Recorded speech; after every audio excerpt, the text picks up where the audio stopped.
오늘 본문에 보면 제자들이 이제 4절의 말씀에 보면 이렇게 되어 있습니다. 한번 열어주세요. 8절에 참 제자들이 눈을 들고 보매 오직, 다 같이 한번 읽습니다. 시작. 오직 예수 외에는 아무도 보이지 아니하더라. 예수님 외에는 아무것도 보이지 않나요? 이 땅에서 살아가는 동안 많은 것들이 눈에 들어오겠지만 예수님 외에는 아무 곳에도 우리가 마음을 두지 않는 집중력 있는 삶, 표류하지 않는 인생, 목적지를 향해서 정말 끊임없이 갈 수 있는 저와 여러분 되시면 좋겠습니다. 자, 오늘 말씀의 제목이 오직 주만 바라보라예요. 오직 주만 바라보라. 왜냐하면 이 오직 주만 바라보라가 분명히 되어질 때 우리 인생은 내 노력이 아니라 나는 그냥 노를 줬을 뿐인데 목적지를 향해서 우리는 바르게 가게 될 줄 믿습니다. 자, 화면을 보면서 주님을 한번 다 같이 읽을게요. 시작. 주님을 바라볼 때 놀라운 변화가 일어납니다. 혹시나 지금까지 살아온 날 동안 뭐가 안 됐어요. 힘들고 지치고 하는 만큼 열매가 안 되는 분 있다면 정확하게 주님만 바라보시길 축원합니다. 자, 주님을 바라보는 사람은 어떤 사람이지? 다 같이 읽습니다. 일시적인 것과 영원한 것을 분별해야 합니다. 오늘 4절에 보니까 베드로가 어떤 말을 하는지, 베드로가 예수께 여짜와 이르되 주여 우리가 여기 있는 것이 좋사오니 초막 몇 개를 짓고 셋을 짓고, 그래서 자기는 어디서 잘라 그런지 모르겠어요. 어쨌든 다른 공관복에 보면 베드로가 정신이 없었다 그렇게 나와요. 너무 하나. 근데도요, 여러분 정신이 없어도 정신은 차려야 됩니다. 지금 예수님이 지금 십자가 얘기하고 계셨어요. 저도 모세와 엘리야와 예수님 무슨 얘기를 하셨을까가 저는 되게 궁금하더라고요. 여러분 궁금하시죠? 뭐 얘기하셨을까? 예, 그게 누가복음 39장 30절에 나오는데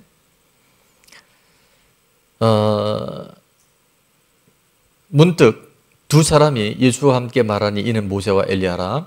31절에 영광 중에 나타나셔서 장차 예수께서 예루살렘에서 뭐 하실 것을 말씀하셨어요? 별세하실 것. 예수님의 십자가 죽음 말하는 거예요. 그 끔찍한 고통에 대해서 예수님도 육신을 입으셨기 때문에 너무 마음이 아프셨던 거고 피하고 싶으셨던 거예요.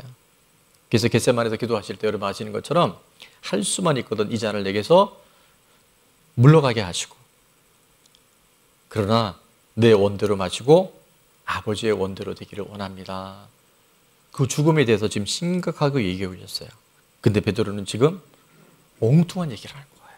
초막셋을 짓고 여기가 너무 좋사오니 내려가지 맙시다. 여기서 우리 인생 이제 다 끝났습니다. 자기도 무슨 얘기하는지 모르겠지만 하고 있는 거예요. 저는 이 베드로를 볼 때마다 얼마나 위로가 되는지 몰라요. 꼭 내 얘기하는 것 같아요. 주님은 지금 이 얘기하고 계신데 저는 여전히 여기가 좋사오니, 그게 저만의 얘기가 아니라 우리들의 얘기가 될 수 있어요. 자, 베드로는 일시적인 것들, 현상적인 것들에 너무 마음이 뺏기다 보니까 영원한 것을 보지 못하는 안타까움이 있었어요. 제가 글을 적어봤는데 주님을 바라보는 사람은 일시적인 것과 영원한 것을 분별할 수 있어야 돼요. 이제 여러분이 마태복음 10장에 들어왔다는 것은 그만큼 말씀에 이미 영적 성장과 성숙이 일어난 줄 믿습니다. 이제 예수님의 십자가 무엇인지를 우리가 경험한다고 한다면 일시적인 것과 영원한 것을 뭐 할 수 있어야 된다고요? 분별해야 돼요. 분별해야 됩니다. 땅의 것을 얘기하는 게 아니라 지금 예수님이 땅에 오셔서 너는 여기서 살 게 아니야. 너는 그렇게 살다가 죽는 존재가 아니라 너는 영원히 나와 함께 천국 갈 존재야. 죽음 위에 영원한 세계가 있어. 지금 그 얘기를 하시는 거예요. 근데 우리는 지금 그걸 못 보고 있다는 거죠. 하나님 지금 하늘의 것을 말하죠. 영원한 것을 얘기하고 계세요. 이 땅은 정말 나그네 같거든요. 살 만큼 살아보시는 분은 알 거예요. 아, 인생이 덫이 없구나. 그래서 지금 영원한 것들, 하늘의 것들을 말씀하시는데 우리는 여전히 땅의 것들, 잠시 있다 사라질 것들에 너무 많이 지금 우리가 붙들려 있는 거예요. 주님을 바라보는 사람은 일시적인 것과 영원한 것을 분별해야 합니다. 땅의 것과 하늘의 것을 분별해야 합니다. 이 분별력이 참 중요해요. 주님, 저희들에게 분별력을 더하여 주옵소서. 돈 때문에, 성공 때문에, 건강 때문에, 사람들에게 보여주는 내 외모 때문에 속지 않게 도와주옵소서. 그런 사람들에게 하나님 자유를 허락해 주셔요. 창세기 1장 26절에 보면 우리가 어떻게 지음을 받았냐면 하나님의 형상을 따라 지음 받았어요. 우리 안에 원래 하나님이 계셔야만 되는 존재로 우리를 만드셨단 말이에요. 근데 우리가 하나님을 잊어버렸잖아요. 죄를 범해서 하나님과의 관계가 끊어지면 어떤 일이 생기냐면 하나님이 내 안에 안 계시니까 하나님 아닌 것들로 우리가 자꾸 뭔가 채우려고 그래요. 그것을 두 글자로 얘기하면 따라합니다. 중독. 지금 모든 사람들이 중독에 다 물려 있어요. 아, 나는 아닌데요? 그런 사람들 저한테 오세요. 제가 뭐 어떤 중독이 있는지 말씀드릴 수 있을 만큼 여러분 지금 뭔가에 붙들려 있다는 거예요. 자, 지난주 우리 6월 기상 오기 때 잠언 말씀을 통해 계속 은혜를 받았는데 대표적인 중독 두 가지를 한번 제가 말씀드리는 건 이 중독에 세워나지 않으면 우리가 일시적인 그 즐거움과 쾌락 때문에 하늘의 것들을 놓칠 수가 쉽기 때문에, 또 하나는 내가 붙들려 있는 한 또 다른 사람들에게 예수님을 전한다는 것이 매우 어렵다는 걸 우리가 잘 깨달아야 되는데요. 잠언 23장 1절부터 8절까지 보면 자, 음식 얘기가 나옵니다. 2절에도 보면 또 음식, 목에 칼을 둬라. 이게 음식 잘 절제하라는 얘기예요. 3절에 맛있는 음식, 속이는 음식. 6절 악한 눈인 자의 음식 탐하지 말라고 말하고요. 7절 자, 먹고 마실 음식을 얘기하죠. 8절에도 보면 조금 먹은 것도 토하겠고 아름 것도 헛된 대로 돌아갈 것이다. 그러니까 이제 이 음식에 대해서 주의하고 경계하라는 말씀을 계속 주신 거예요. 왜 이게 문제가 되냐면 탐심이 들어오면요, 특히 식탐 이런 게 딱 들어가면요, 나도 모르게 정신을 놔버려요. 그러니까 이번 말씀 얘기하잖아요. 근데 나는 아니라고 자꾸 비껴가려고 하는데 타협하는 것만큼 그것에 하나님의 은혜가 제한되고 사단이 공격거리가 될 수 있다는 거예요. 자, 이런 것들에 작은 것들이 절제가 안 되면 나도 나지만 복음을 전하는데 굉장히 제한이 된다 그랬어요. 성령의 9가지 열매가 있잖아요. 사랑과 희락과 화평과 오래 참음과 자비와 양손과 충성과 온유가 있는데 맨 마지막에는 절제예요. 여러분, 사랑도 뭐가 필요한지 아세요? 절제가 필요해요. 8가지 은사가 절제가 되어질 때 그것이 아름다운 열매가 되는 줄 믿습니다. 희락, 너무 좋은 거예요. 근데 제가 오늘 이제 천정근 자매님 이따 저녁 때 컨디션이 되면 꼭 지금 장례식장을 가려고 하는 삼성병원에 가실 분 있으면 우리 안내원한테 얘기해 주시면 같이 갈 수 있도록 하면 좋겠는데 일부러 가시려고 또 하지 마세요. 자, 희락이 절제가 안 되면 장례식장 가서 계속 웃고 있어요. 심각한 거예요. 제가 이걸 왜 얘기하냐면 절제가 중요하기 때문에. 절제가 중요해요. 그래서 과식하는 거, 외식하는 거, 야식하는 거, 또 간식 맞나요? 그 다음에 편식하는 거, 이게 잘 조절이 되어질 때 우리가 내 스스로도요 자신감이 생겨요. 또 몸이 가벼워져요. 그래서 주일에 더 우리가 귀하게 쓰임받는 줄을 믿습니다. 4일차에 대표적인 또 중독이 하나 나왔는데 그게 뭘까요? 술입니다. 사회생활하는데 술 한 잔쯤이야. 또 어떤 분이 그러시더라고요. 성경에 술 먹지 말라는 구절이 한 구절 없고 바울도 디모데가 혈압이 좀 저혈압이었던 것 같아요. 그래서 약으로 포도주를 쓰라도 포도주 먹으라고 그랬습니다. 그러는데 이건 문화적인 차이인데요. 유대 지방은 물이 귀하기 때문에 그 포도주를 만들어서 음료수처럼 먹는 거예요. 물처럼 먹는 거예요. 근데 우리나라 외국 사람들은 술을 먹는 걸 보면 제가 사업할 때 보면 절제가 돼요. 적당히 먹고만. 우리나라는 끝장을 봐요. 이거 정말 누구 말대로 끊어질 때까지 먹는 거예요. 이게 굉장히 위험한 거예요. 그리고 성경은 에베소서 나와 있지만 뭐 하지 말라냐, 술 취하지 말라 그랬어요. 근데 술 먹고 나 안 취한다. 그러면 여러분 술 먹고 교통경찰한테 훅 풀어보세요. 이게 전부 다 뭐가 잘못된 거예요. 자, 잠언 23장 29절부터 35절에 보면 이 술 이야기의 계속이 나와요. 재앙, 근심, 분쟁, 원망, 가닥 없는 상처, 붉은 눈, 이게 어디서 나왔느냐고 딱 질문을 하면서 30절에 보니까 술에 잠긴 자에게 있고 혼합한 술을 구하러 다니는 자에게 있다. 자, 31절에 보니까 포도주는 붉고 잔에서 번쩍이며 순하게 내려가나니, 자, 너는 같이 한번 읽어봅니다. 너는 그것을 보지도 말지어다. 성경에 있잖아요. 술을 먹지 말라보다 훨씬 무서운 건 뭐 하지도 마라? 보지도 말라는 거예요. 근데 이런 구절은 다 안 보여. 듣고 싶은 것만 들어. 듣기 싫은 건 성경에 없대. 그러니까 우리 인생이 안 풀리는 거예요. 제가 말을 세게 하면 안 돼. 우리 자꾸 말이 세게 나가려고. 여러분 기도해 주세요. 편안하게, 혹시 상처받는 분 없게. 그러나 잘 찔릴 수 있도록. 32절에 보니까 뱀같이 물 것이고 독사같이 쏠 것이다. 여러분 이게요, 딱 한번 물리면 끝장난다는 얘기예요. 술 중독 진짜 어려운 거예요. 본인은 아침에 소주 반병, 저녁에 소주 반병, 반주로만 먹는데, 근데 그게 중독이에요. 손이 떨려요. 자기도 모르게 이미 사로잡힌 거예요. 내가 술을 먹는 것 같은데 나중에 술이 나를 먹어요. 이거 여러분 꼭 분별하셔야 됩니다. 아멘이 잘 안 나오는 일은 여러분이 혹시 주류 옆에 정회원일 수 있대. 아직 은퇴 안 하고. 33절에 눈에는 괴이한 것이 보이고, 말은요 이게 이상한 말을 하는 거예요. 34절은 기가 막힙니다. 바다 가운데 누운 자 같고 돛대에 인생이 둥둥 떠다니는 거예요. 기분 좋잖아요. 어떻게 하냐고요? 좀 이따 얘기할게요. 35절에 보니까 때려도 아프지 않고요, 상하게도 감각이 없어요. 그러니까 누가 그러잖아요. 엎어지면, 이렇게 넘어지면 정말 위험한 건데 엎어져갖고 이걸 다 갈아붙였는데 뭐랬는지 아세요? 자기는 안 넘어졌대. 땅이 올라왔대. 이렇게 얘기하는 거예요. 그러니까 자기는 안 넘어진 거라니까.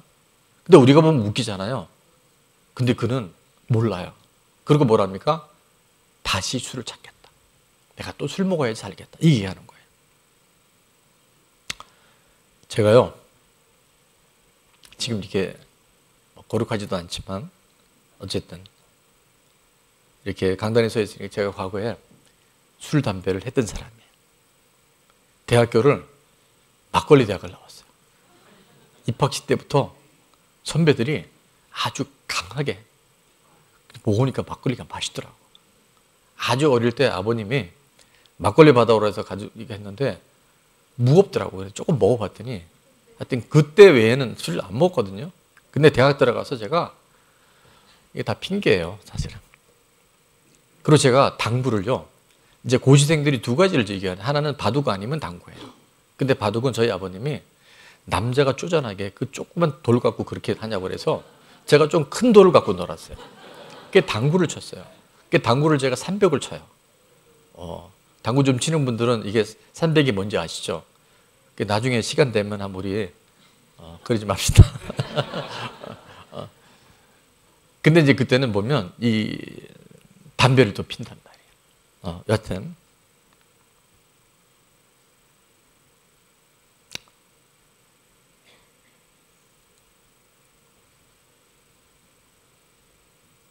집사 시절에 제가 우리를 말하면 지금 이제 목장 모임인데 이제 감리교회 때문에 거의 속회라 그랬어요. 이제 속장이 돼서 집사가 이제 인도를 하는데 진짜 하나님이 은혜를 많이 주셨던 것 같아요. 3명, 4명 모이던 우리 속회가 이제 많이, 이따는 재밌고 이따는 유익하고 해서 많이 모일 때는 남자들만 18명이 모였어요.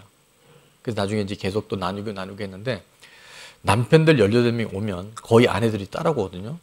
그러면 35명이 넘고 거기에 아이들이 한두 명 따라오면요, 이거는 완전히 방 3개 있는 집에 들어가도 방, 거실 한테 완전히 초토화가 돼요. 근데 이제 제가 말씀을 이제 딱 해서 공과를 전하고 있는데, 저를 제일 잘 아는 분이 갑자기 그날 왜 그 얘기인지 모르겠어요. 우리 남편도요, 과거에 담배 폈어요. 술도 마셨어요. 그러더라고. 근데 제가 엄청 그게 창피한 거예요. 그래서 그 앞에서는 아무 내색 안 했는데 집에 오다가 제가 화를 냈어요. 아니, 그 사람들 앞에서 지금 나를, 내가 전하는 제가 전하는 게 제가 받은 공과의 내용을 말씀을 전한 사람을 그렇게까지 무한을 주면 어떡하냐고. 그랬던 제가 이렇게 이중적인 사람이에요. 오늘 아침에 제가 설교 준비 끝나고 얘기를 했더니 예전에 이 얘기를 한번 하면 좋겠대요. 그래서 과거 같았으면 아니 지금 원고 마무리하기 바쁘고 방송실에 원고 보내줘야 되는데 왜 이렇게 쓸데없는 얘기를 하냐고 했을 텐데 제가 이제 복음과 구속사를 듣다 보니까 내 죄가 보이는 거예요. 그래서 알겠습니다. 내가 오늘 꼭 이 이야기를 전하겠습니다. 그래서 지금 이야기를 하는 거예요. 저는 술, 담배 하는 분들 공감하고 이해합니다. 그런데 말입니다. 우리가 천국 갈 사람이라면 다시 한번 얘기할게요. 술, 담배 한다고 지옥 가지 않아요. 그죠? 맞죠? 근데 뒤집어서 내가 정말 천국 갈 사람이라면, 내가 정말 하나님의 자녀고 하늘에 속한 사람이라면 술, 담배를 계속 할까요? 술, 담배가 싫어질까요? 멀어질까요? 대답 안 해도 아셔요. 예. 오늘 천정원 자매가 그렇게 얘기하잖아요. 하나님이 하라는 것 하고 하지 말라는 것 안 하면 되는데 우리가 지금 그걸 못하는 거예요. 하나님이 하라고 하신 걸까를 여러분 꼭 기억해 보세요. 예. 아, 내가 이런 말하는 거, 내가 술, 담배 하는 거, 내가 이것에 중독되어 있는 거. 오늘 한 집사님의 그 죄고백을 우리가 얘기 드릴 텐데 음란물 계속 보는 거 이거요. 내가 정말 하늘에 속한 사람인 걸 안다면 내가 계속 거기에 들어가겠냐는 것을 우리는 꼭 분별해야 돼요. 자, 적용 질문입니다. 일시적인 것과 영원한 것을 분별하기 위해 절제하고 끊어야 할 것은 무엇인가요? 두 번째입니다. 변화된 나의 모습으로 복음을 전하고 섬겨야 할 대상은 누구인가요? 이게 중요한 거예요. 자, 주님을 바라보는 사람은 다 같이 있습니다. 말씀이 들려야 하고 말씀을 들어야 합니다. 말씀이 들려야 돼요. 오늘도 제가 말씀처럼 제 말이 아니라 잠언의 말씀을 근거해서 오늘 본문의 말씀을 근거해서 전하면 이게 들려야 됩니다. 그리고 그 다음에는 잘 들어야 돼요. 듣는 귀로 듣는 게 아니라 순종하는 거예요. 실천하는 거예요. 오늘 오전에 말씀해 보니까 말할 때 호련히 빛난 구름이 그들을 덮으며 구름 속에서 소리가 나서 이르시되 이는 내 사랑하는 아들이요 내 기뻐하는 자니. 자, 너희는 같이 있습니다. 너희는 그의 말을 들으라 하시는지라. 아멘. 우리는요 예수님이 하신 말씀을 듣는 거예요. 예수님 말씀을 듣는 게 우리가 살아나는 길이에요. 말씀이 들려야 하고 말씀을 들어야 합니다.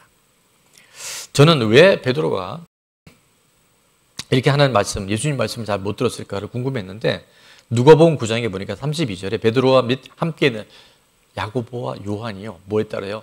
깊이 절도하랬어요. 우리 교회는 특히 최근에 거의 조는 분은 없어요. 정말 얼마나 감사한지 몰라요. 근데 자는 분은 좀 있어요. 그러니까 여러분들이 그것도 분별하셔야 돼요.